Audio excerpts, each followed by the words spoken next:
All right, well, as you can see, we are back on the lift. So, after our last video, it was just great to have the truck outside, have it running for a little bit, hear the thing run, see it sitting outside for a while, and to actually get to wash it real good finally, get all the grinding dust and just crap off of it that's been on it for God only knows how long. And, to finally get to move it under its own power. I didn't take it for a drive or anything. It's not really ready for all that yet. I mentioned a long time ago, once I pulled it off the lift and I started working on the back end, that I still had a few little things in the front end that I needed to sort out with the steering and shocks and things like that, which is why we're on the lift now. But it was nice to be able to get it out there. Like I said, hear it run, see what was working right, what was not working right. I had no lights on the dash, believe it or not. Everything seemed to just be working like it was supposed to, which was very refreshing. I mean, it should have worked like it was supposed to, but I just always expect something to go wrong. So now we got it up here, and I was finally able to take the time on my whiteboard and actually make a list of what's left to do. Now, I mean, I know that sounds silly. I'm happy that I made a list, but all the times before, it was just so long, there was no point in even thinking of making a list. It was just breaking down the large projects into smaller projects, basically. But now I'm down to the point where I could actually make a list of what I remember, all the small things that are left to get done. First things first, I've got a power steering line that's leaking. I guess I'm going to put a power steering hose on it. Whatever, not the worst thing that could happen. We've got to run the air line from our tank back here up to our horns. We got to mount our horns. We got to mount a switch on the dash for our horns. We got to fix our steering, which, I'll talk to you about that. I'll show you as we go. I'll also show you some of the wiring things that I did up underneath it when it was over in the other stall that I couldn't show you before because it was just too dark and you just couldn't see it. Lots of small things like that have to be done, but we're going to get on it and get them done so we can get this thing out on the road as soon as possible. And obviously I'm going to tell you what I'm going to do as we're doing it, before we do it, after we do it, you know the whole deal. So first I got to start with right now. Like I said, it's up on the lift. I am going to pop the front bumper back off of it because I forgot, in order to level it out in that stall, I had it sitting on top of a little plank of wood to level it out. So I gotta adjust one of the brackets just a little bit, and I'm gonna go ahead and take the front bumper off of it so that I can get in and out of it to work on the steering. It's just a lot easier to get in and out under the front right there without that big old slab of steel hanging down in my way. While I'm at it, I'm gonna adjust that bracket. So that's kind of my first order of business right now, is to see if I can get this steering sorted out, and then kind of along the way, we'll knock out the small stuff. So I'm gonna pop this bumper off right quick, and then we get up on here and get ready to do some steering. I'll show you what I'm talking about. All right, so here we are underneath this bad boy. So this is all the steering stuff that you guys never got to see me finish because of all the lost footage that I had. Now, as you can see, we've got our panhard bar, comes across right here, mounts on the axle. You can see we've got our steering arm that's going to come across right here. It's going to tie into our tie rod, which goes from side to side. Now, the way we did on the tie rod, let me get you a little closer here so you can see.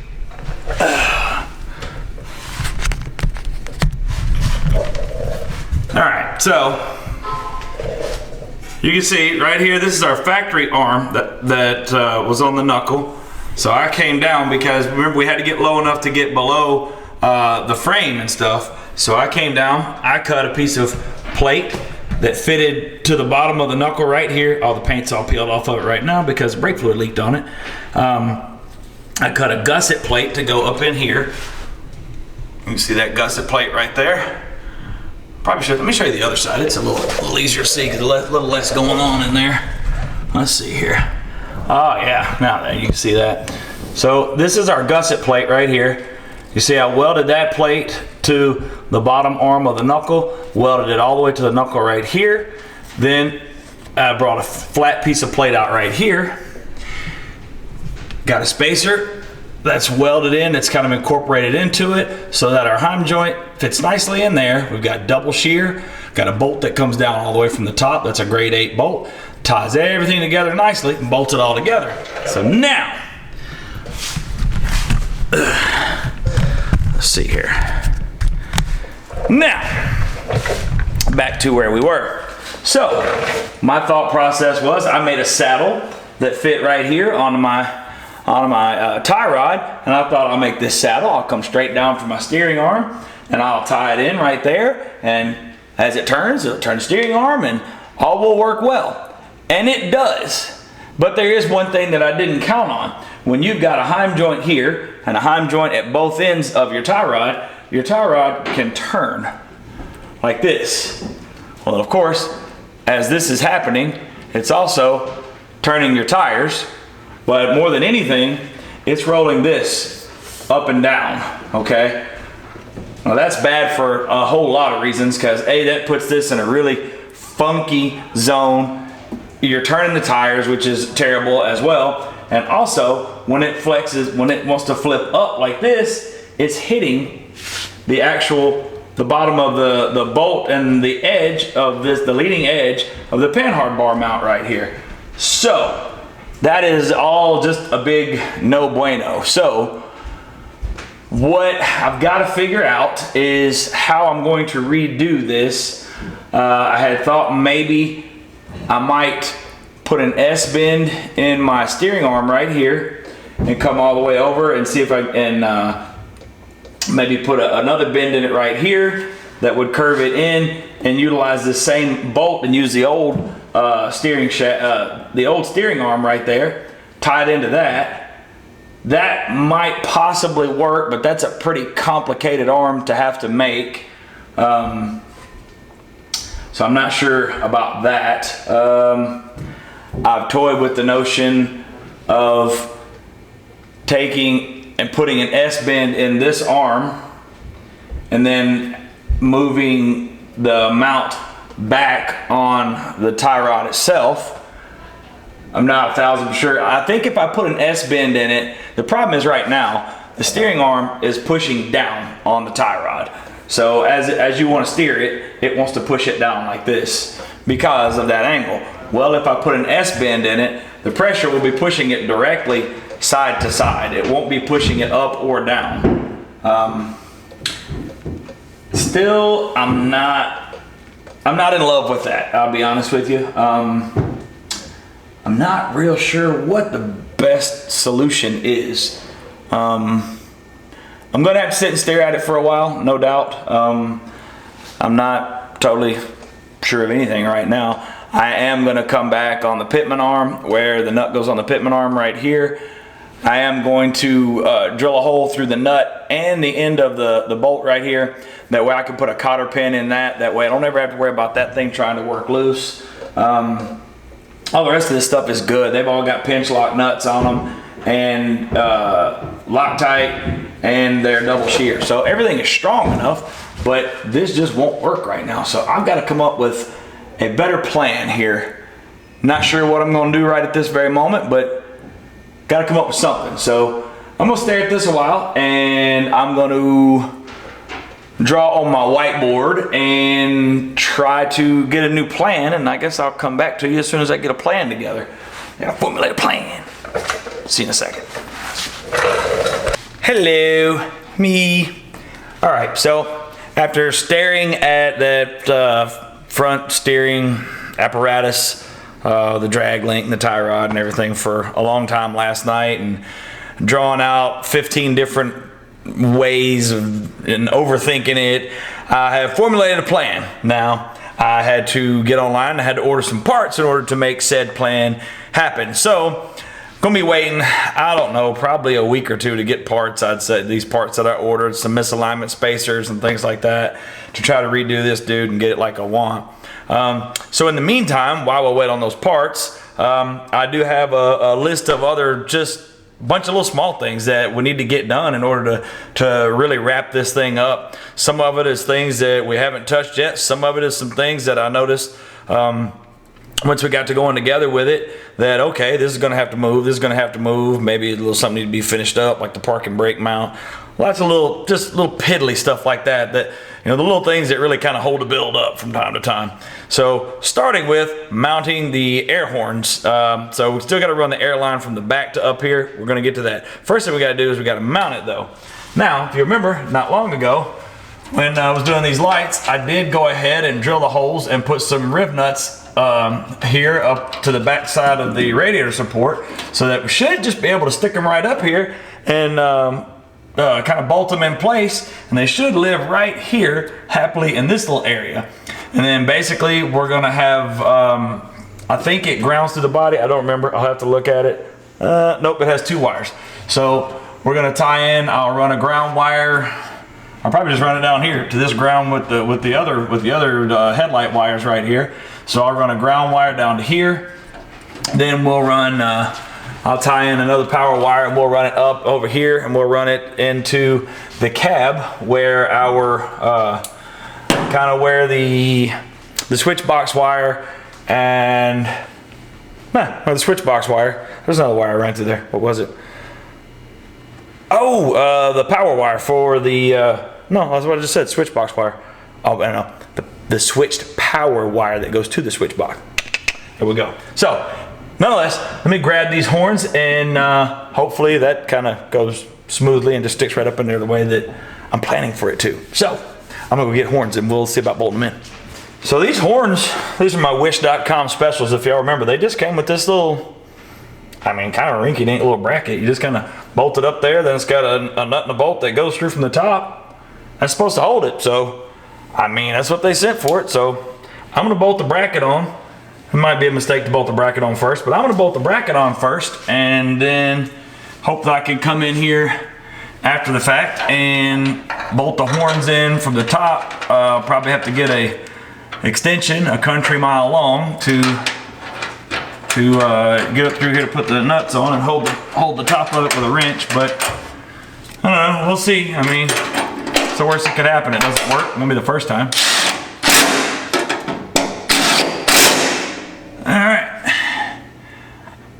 That's gonna be really loud echoing off that fender, especially with 200 PSI. Hell, it might blow the diaphragm out of the thing. I don't know. We'll get the rest of it.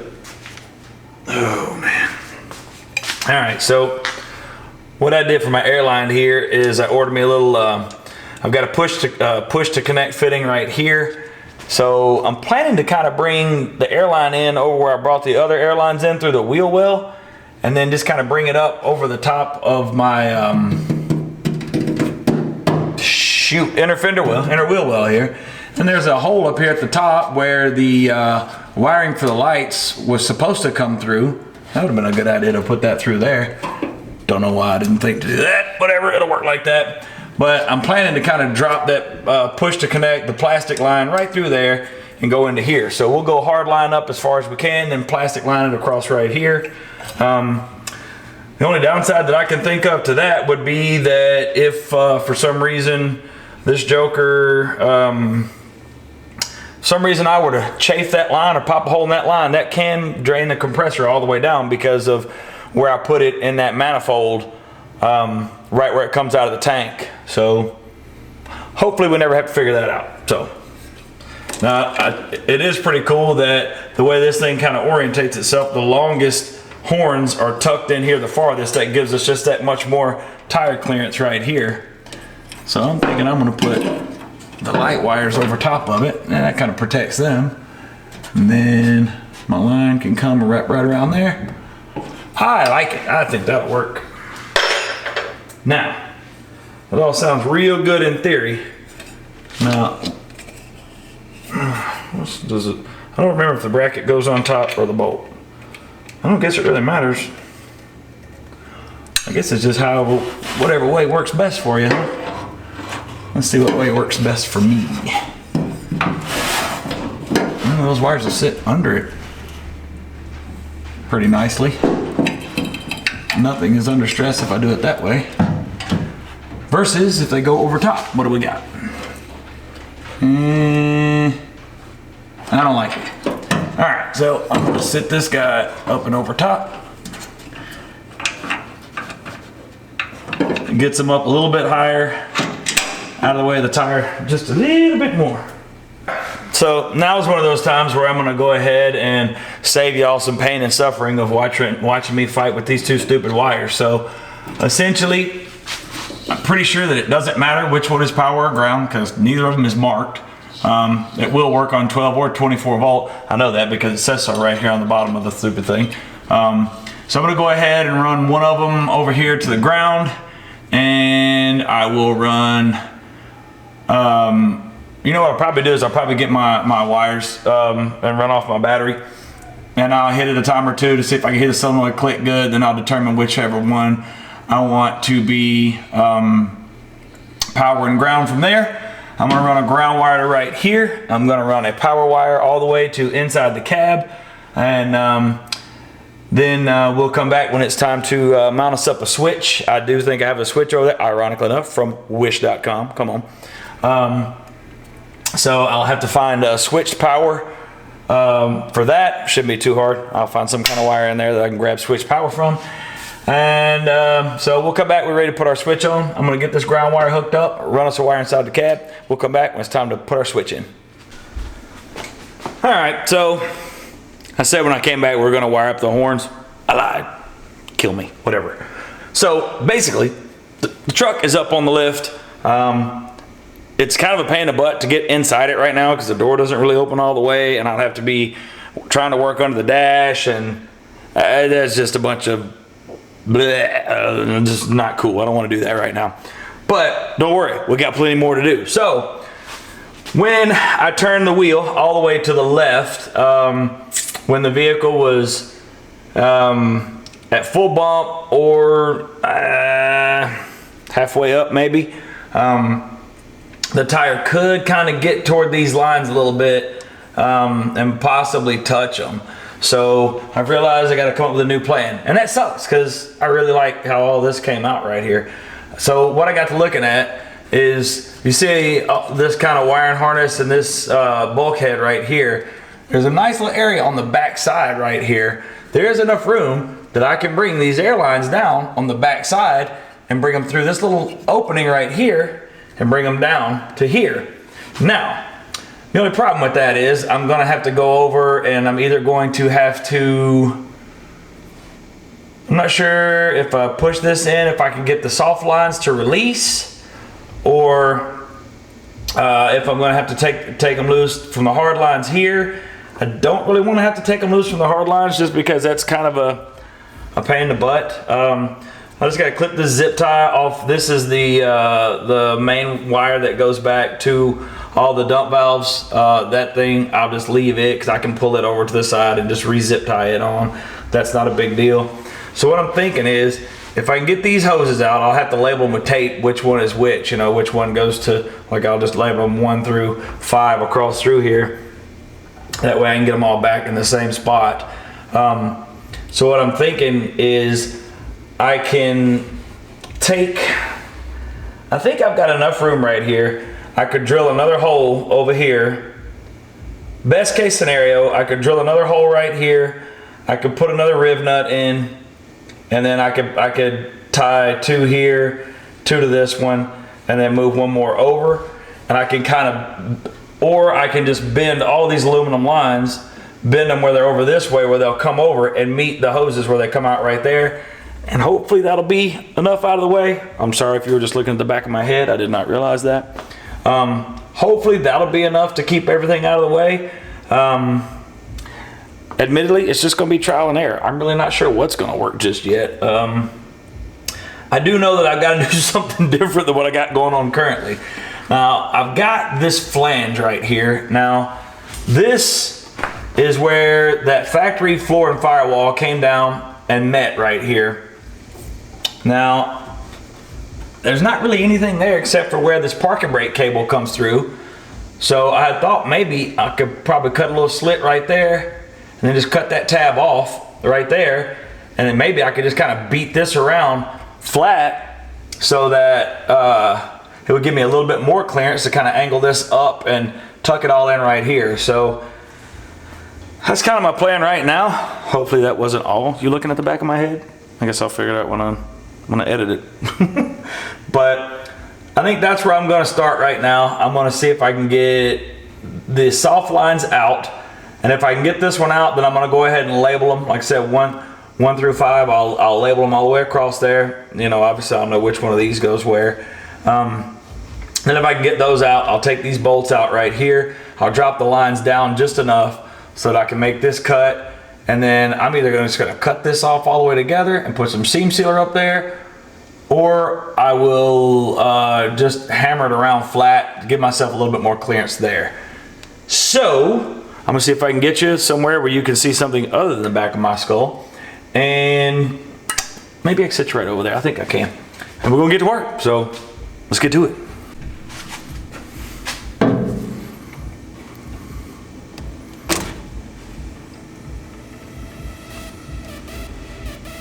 Okay. That was easy enough.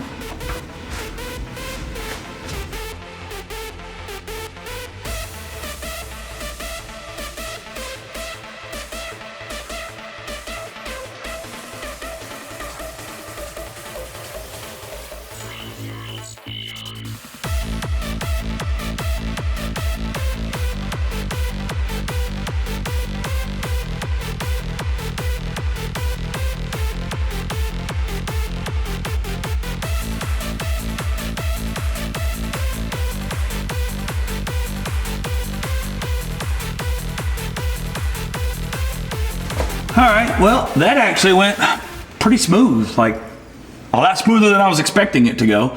I got all those fish back there. I got a nice little hole. They should be pretty good and out of the way, enough to where maybe I can find a piece of plastic or something to kind of put right here. That way, if the tires do try to kick something up, you know, it won't hit them or something like that, you know, protect them as much as I can anyway.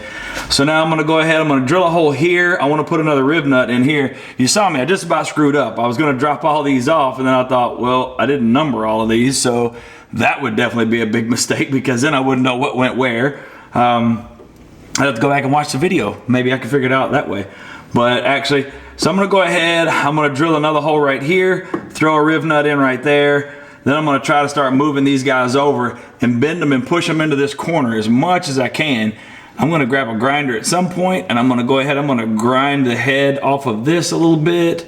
That way that's not sticking out because that could possibly get into, I don't want that rubbing against my airlines at all. I don't know that that'll be right there. And then I still wanna kinda doctor this up a little bit too, give me a little bit more clearance in through there. I haven't decided yet if I just wanna try to hammer it flat or cut it. I hate to cut it. I mean, I don't know, judging by the way the welds looked on this when I originally took it apart, I mean, it's probably not welded together that great anyway, but I may just try to hammer it and just kind of see what that comes out looking like. So I'm probably gonna go ahead and number these anyway so I can kind of drop them down out of the way. I think I am gonna do that. So I'll number these right quick, drop them down out of the way. I'm gonna go in and drill a hole right here, put a rib nut in it. Then we'll start moving these guys over into place.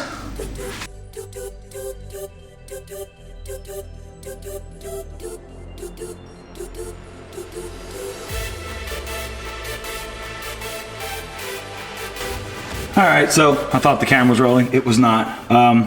But I got this hammered up where I want. So I kind of started bending the first line up and kind of got it where it looks like it's going to sit up in there pretty good, actually. If I can get them all tucked in there like that, I think I'll be real happy with that. So I'm just gonna finish forcing the rest of these lines in there now. So probably take me a few minutes. Basically, I'm just kind of working it with my thumbs real slow. I don't know how long it's going to take, so I'm not going to sit here and video the whole stupid thing. I'll kind of come back once I'm done here and give you the quick recap of it. I'll let you watch a little bit as I work on it, and then we'll just kind of transition out of it, and we'll come back with a recap, and I'll kind of show you how it worked out here, because this may take 10 minutes, it may take an hour and 2 hours. I don't know. I mean, so I'll kind of show you what I got going on, and then you know, it'll go like that for you, and we'll be right back.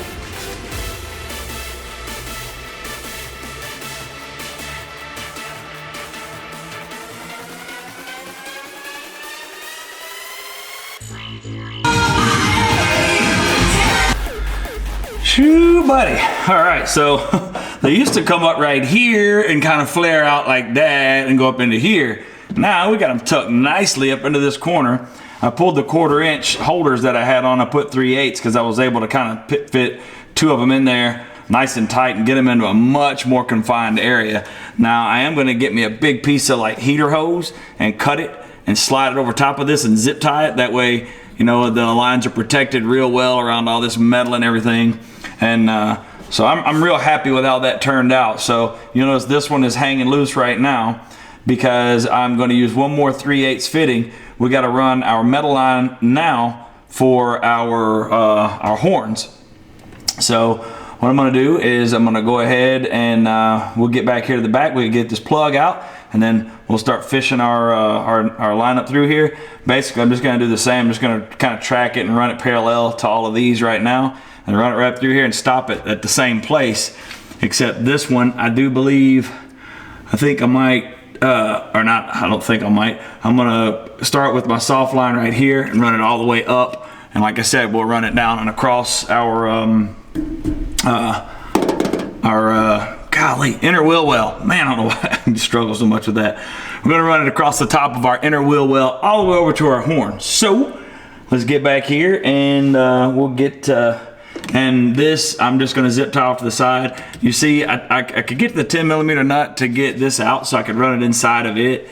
I could get to this 10mm bolt and pull it out. I might be able to get to this one, maybe, but I certainly cannot get to that top one up there. I would have loved to have run it behind all of that so I could kind of stuff it all together with this. It would package real nicely if I could do that, but it just don't look like that's gonna happen. So that kind of sucks a little bit. I don't know, you know, when I get the lift down, I might take a look. I don't even remember how this plugs in, to be totally honest with you.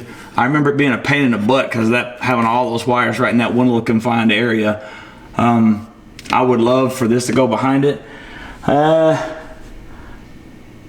don't see me taking all 8 of them wires loose from back there and rewiring all that. So this may just get zip tied up in there. As long as it's protected, it'll be just fine. So that's my next move right now. So get back here and get this plug out and get us some 1/4 inch tubing and get ready to run us a tube up through here. I think I might move you actually underneath the vehicle so you can kind of see how it's all run under there.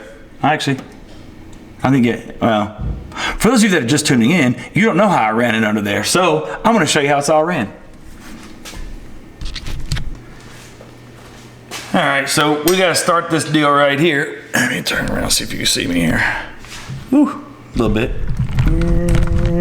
Hey.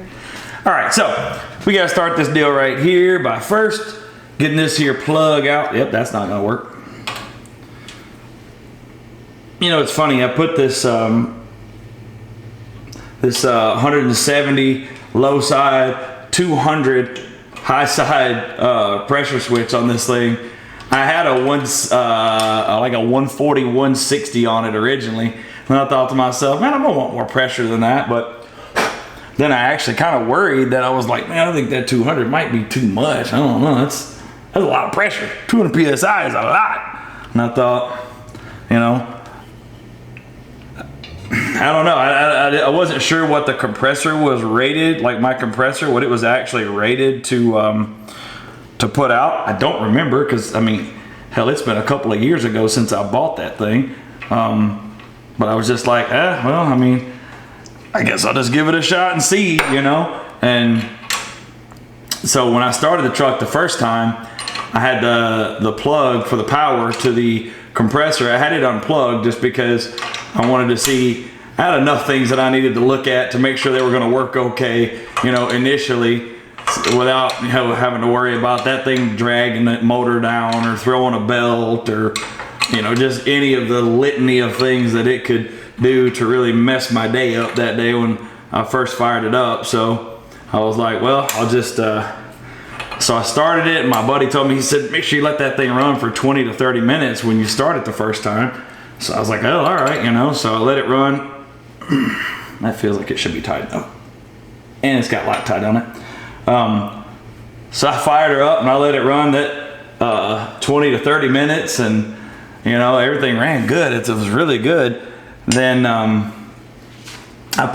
turned it off. While I had it off, I checked the coolant and oil and all that good kind of stuff. Everything seemed good.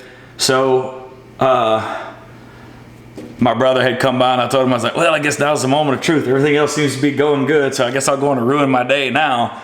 He's like, what are you talking about? I said, I'm gonna plug this compressor in. I'm gonna see if this thing will charge it up to 200 PSI, or is the tank gonna blow apart, or is the compressor gonna blow a head gasket, or, you know, let's see what messes up. And at the time it was, the tank pressure was at like 120. And so I plugged it in because I got like 2 spade connectors up there. That way I can always disconnect it if I want to. And so I plugged it in, and I got in, I fired it up, and we watched.